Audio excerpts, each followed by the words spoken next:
Hello guys, welcome back to our channel. അപ്പോൾ ഞാനൊരു പുതിയ വീഡിയോട്ടാണ് ഗൈസ് വന്നിരിക്കുന്നത്. അപ്പോൾ ഞാനൊരു മലയാളം റിഡിൽസാണ് ചെയ്യാൻ പോകുന്നത്. അപ്പോൾ നേരെ വീഡിയോയ്ക്ക് പോവാം. Let's go. ഒരിക്കൽ ഒരു കള്ളൻ ജയിൽ ചാടാൻ തീരുമാനിച്ചു. അവൻ രക്ഷപ്പെടാനായി ഒരു തുരങ്കമുണ്ടാക്കി. വഴിയിൽ വെച്ച് കഴിക്കാനായി അവൻ ഹോട്ട് ഡോഗ്സും കൈവശം വെച്ചിരുന്നു. അവനുണ്ടാക്കിയ വഴിയിലൂടെ രക്ഷപ്പെടാൻ തുടങ്ങി. വഴിയുടെ അവസാനം അവൻ 3 വാതിലുകൾക്ക് മുന്നിലെത്തി. ഒന്നാമത്തെ വാതിലിനുള്ളിൽ അതിശക്തനായ ഒരു പോലീസ് ഓഫീസറാണുള്ളത്. അവൻ ആ വാതിൽ തുറക്കുകയാണെങ്കിൽ ആ പോലീസ് ഓഫീസർ കള്ളനെ കീഴ്പ്പെടുത്തി തിരികെ ജയിലിൽ കൊണ്ടുപോകും. രണ്ടാമത്തെ വാതിലിനുള്ളിൽ ഒരു ജയിൽ പുള്ളിയുടെ പ്രേതമാണുള്ളത്. അവൻ ആ വഴിയിലൂടെ രക്ഷപ്പെടാൻ ശ്രമിച്ചാൽ ആ പ്രേതം അവനെ കൊന്ന് അവൻ്റെ രക്തം കുടിക്കും. മൂന്നാമത്തെ വാതിലിന് പിറകിൽ ജയിലിലെ ഏറ്റവും ശൗര്യമുള്ള നായയാണുള്ളത്. കൂടാതെ അത് വിശന്ന് വലഞ്ഞിരിക്കുകയാണ്. കള്ളൻ ആ വാതിലിലൂടെ പോയാൽ ആ നായ കള്ളനെ കടിച്ചു കൊല്ലും. കള്ളൻ ഇതിൽ ഏത് വാതിലാണ് തിരഞ്ഞെടുക്കുക? എന്താ നിങ്ങൾക്ക് പറയാമോ? ആലോചിക്കൂ.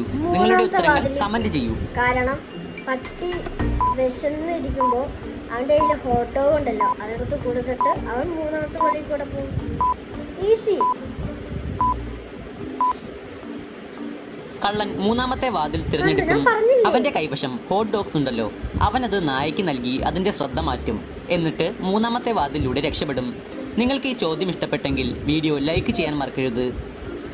മനുവിന് ഒരു കാർ ഓടിക്കാൻ ആഗ്രഹം തോന്നി. അതുകൊണ്ട് മനു ഒരു കാർ മോഷ്ടിക്കാൻ തീരുമാനിച്ചു. അയാൾ ഒരു മാളിന്റെ പാർക്കിംഗ് ഏരിയയിൽ 3 കാറുകൾ കണ്ടു. ഈ 3 കാറുകളും ശ്രദ്ധിച്ചു നോക്കൂ. എന്നിട്ട് പറയൂ, ഇതിൽ ഏത് കാറായിരിക്കും മനുവിന് മോഷ്ടിക്കാൻ എളുപ്പം? ആലോചിക്കൂ. നിങ്ങളുടെ ഉത്തരങ്ങൾ കമന്റ് ചെയ്യൂ. മൂന്നാമത്തെ. കാരണം ഒന്നാമത്തെ കാറിന്റെ അടുത്ത് CCTV ഉണ്ട്, അത് ഓടിക്കുകയാണെങ്കിൽ പിടിക്കപ്പെടും. രണ്ടാമത്തെ ഒരു മനുഷ്യനുണ്ട്. വരൂ, ഇതിന്റെ ഉത്തരം നോക്കാം. ഒന്നാമത്തെ കാറിന് മുകളിൽ ക്യാമറയുണ്ട്, അതുകൊണ്ട് ആ കാർ മോഷ്ടിച്ചാൽ പിടിക്കപ്പെടും.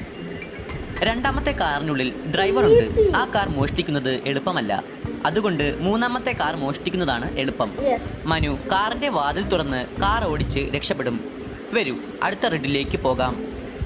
ബാങ്ക് എക്സിന്റെ മാനേജർ ഇന്നലെ കിഡ്നാപ്പ് ചെയ്യപ്പെട്ടു. ഇന്ന് രാവിലെ ബാങ്ക് എക്സിൽ ഒരു മോഷണം നടന്നു. പോലീസിന് ബാങ്ക് മാനേജറെ കണ്ടെത്താനായില്ല. അവർ ഡിറ്റക്റ്റീവ് മെഹുലിന്റെ സഹായം തേടി. മെഹുലിന് ആരുടെയോ ഫോൺ വന്നു. അയാൾ ബാങ്ക് മാനേജറുടെ ലൊക്കേഷൻ പറഞ്ഞു കൊടുത്തു. മെഹുൽ അവിടെ എത്തിയപ്പോൾ മാനേജറിനെ ആരോ കെട്ടിയിട്ടിരിക്കുന്നത് കണ്ടു. മാനേജർ പറഞ്ഞു, ഇന്നലെ കിഡ്നാപ്പേഴ്സ് എന്നെ ഇവിടെ കെട്ടിയിട്ടു. അവർ എന്നെ കൊണ്ട് ബാങ്ക് ലോക്കറിന്റെ കോഡ് പറയിപ്പിച്ചു. അപ്പോൾ തന്നെ അവർ പോയി, പിന്നെ തിരികെ വന്നിട്ടില്ല.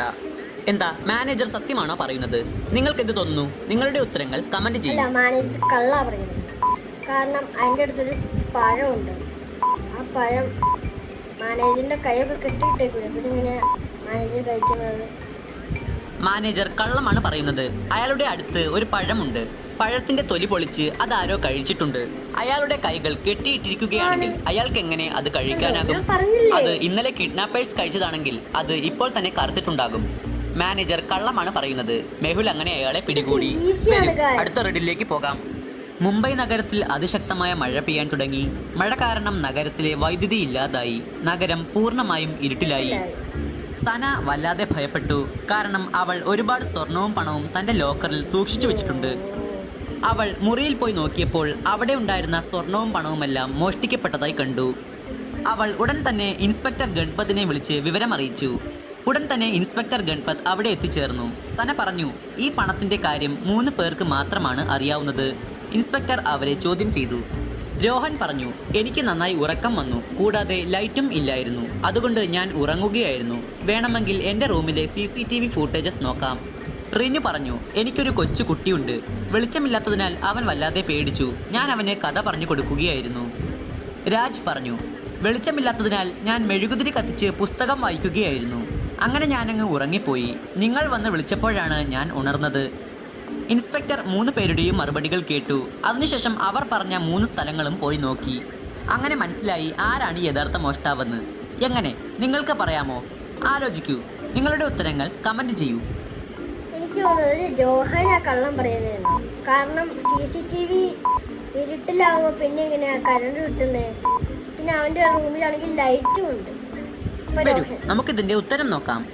ഇവിടെ 2 പേരാണ് കള്ളം പറയുന്നത്. രോഹനും രാജുമാണ് അവർ. ലൈറ്റ് ഇല്ലായിരുന്നു, അതുകൊണ്ട് CCTVയിൽ ഒന്നും കാണാൻ കഴിയില്ല. അങ്ങനെ നോക്കുമ്പോൾ രോഹൻ പറഞ്ഞത് കള്ളമാണ്. രാജ് പറഞ്ഞത് പുസ്തകം വായിച്ച് താൻ ഉറങ്ങിപ്പോയി എന്നാണ്.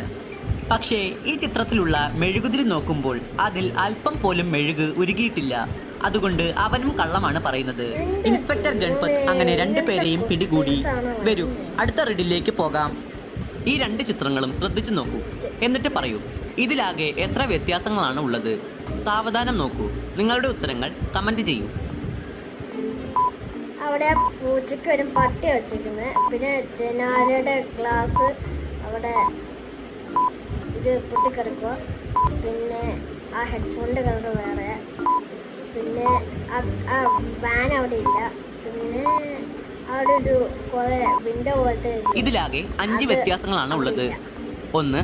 ഈ വീടിൻ്റെ ജനലുകൾ. 2. ഇയാളുടെ ഹെഡ്സെറ്റിൻ്റെ നിറം. 3. അവിടെ ഉണ്ടായിരുന്ന ട്രക്ക്. 4. ഈ ജനലിൻ്റെ പൊട്ടിയ ചില്ലുകൾ. 5. ഇവിടെ പൂച്ചയ്ക്ക് പകരം നായയാണുള്ളത്. ഈ ചിത്രം നന്നായി ശ്രദ്ധിച്ചു നോക്കൂ, എന്നിട്ട് പറയൂ ഇതിൽ ഈ കുട്ടിയുടെ അമ്മ ആരാണ്? എ, ബി അതോ സിയോ? നന്നായി ആലോചിക്കൂ. നിങ്ങളുടെ ഉത്തരങ്ങൾ കമന്റ് ചെയ്യൂ. അല്ല, ഈ ആദ്യത്തെ രണ്ടുപേരും അവര് കൊച്ചിനാണെങ്കിൽ 2-1 വയസ്സേ ഉള്ളൂ. വരൂ, നമുക്കിതിന്റെ ഉത്തരം നോക്കാം.